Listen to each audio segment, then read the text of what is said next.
I feel like, I don't know, like with those movies and the whole replacing with a female star though, doesn't that sometimes feel like counterintuitive? Like it's kind of like, this is the new and improved version and it's just a woman, but like they're not given that depth, that, you know, that more of a story, more development for them. They're just like, I don't think the problem in those situations is, we just casted now Indiana Jones in the next movie is going to be a woman. It's more like, yeah, but we don't know the character. Like, you've just forced her down our throat and said, she's the next Indiana Jones or the next James Bond.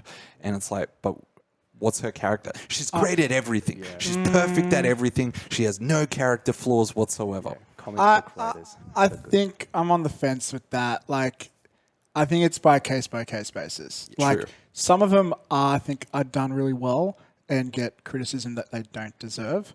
Others, I have to agree. You know, like 100%. Like I know the latest Doctor Strange was hyping up America Chavez as this important character, but she has very little to do in the film. And so I think if she has a standalone film, we could see more there. But then I look at characters like Miss Marvel, and I think it's one of the best written Marvel projects from recent years. But then you get other situations like She-Hulk, which I think the problem with She-Hulk was the marketing, honestly. They sold it as a superhero film, as a superhero show, and it's not a superhero show. It's a workplace comedy. So all these people who love Hulk as this overly masculine, angry all the time, pretty much Goku on steroids guy, they're coming in to watch it, and it's this lawyer chick making self-referential humor, and it's basically like Legally Blonde. Of course, those fans are going to be disappointed. So I feel like the marketing let them down, not the actual creators. Calling She-Hulk a workplace comedy is giving it way too much credit. Heavy disagree. It is. That implies that there was humor in the show. It's funny. I'll fight you on that. It's one of the funny. In fact, I'll say it's one of the funniest Marvel projects from recent years. Dun, dun, dun. Watch it from episode 2 onwards and imagine you're watching Parks and Rec. I'll fight you on this and I'll win. Parks and Rec with Amy Poehler is on. I'm not saying it's on the same level. Parks and Rec's obviously goated. Goated with the sauce, as they say. And She-Hulk's down here below the table. Below the floor in hell. Very disagree. Disagree. Why are we talking about? I destroyed She-Hulk for like an hour. But why? Because it was shit. What was shit about it? Well, I've blocked it. I tried to block it from my memory, but many things were. What did you go in expecting? I was expecting it to be funny. Did you actually go in thinking this is going to be a workplace comedy? Yeah, I did because it wasn't advertised that way. No, it wasn't. I was getting like Ally McBeal, like a law comedy vibe. Yeah. But then I don't know what it was because it was just the first episode was hell bent on destroying Bruce Banner as a character, just an assassination of his character, and essentially did what I was just saying before is here's the new and improved female character, but she's perfect at everything and she has no flaws.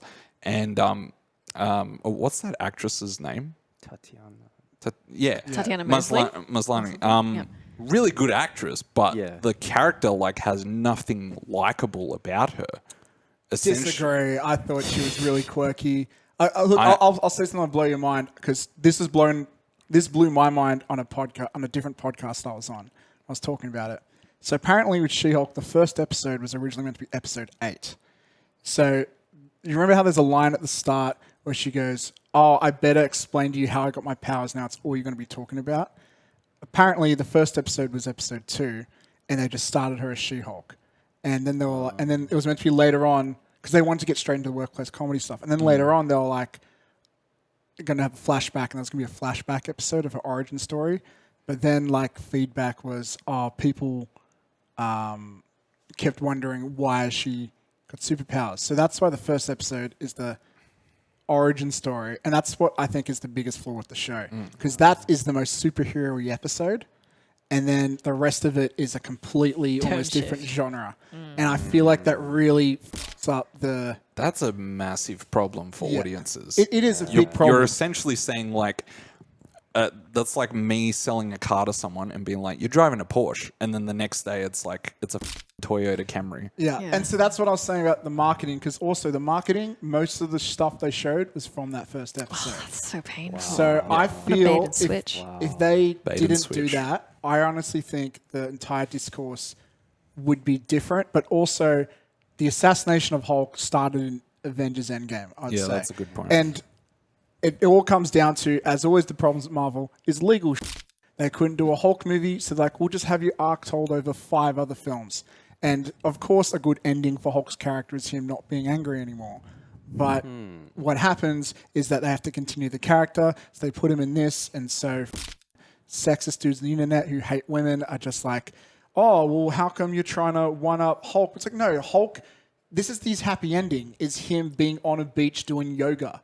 But like, and there's also rumors that they're going to do an Avengers film where he's the bad guy later on. He'll be mad, and then if that's World War if Hulk. that's the truth, then Hulk fans will be happy again, I'm sure.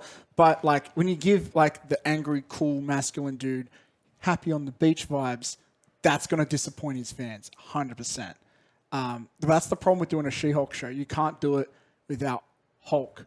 But like, having him at that point of his like life does make him a good mentor character, which is a good element of storytelling.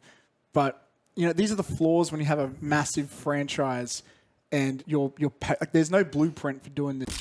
I'm sorry I'm turning this into a She-Hulk lecture, but I've thought about this so much. I've had so many fights with like 12-year-old dudes on the internet about it, because I get so mad. 12-year-old some of men. them- Speed forward this bit. like, because I'm not saying it's the best show ever. It's definitely not the best Marvel show. No, but like, no. I think it's a decent show, and it frustrates me when like I feel like most of its criticisms aren't deserved.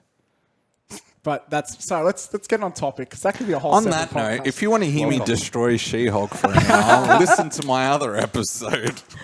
What a plug. I could do a whole one on just the Daredevil episode as well. But let's move on.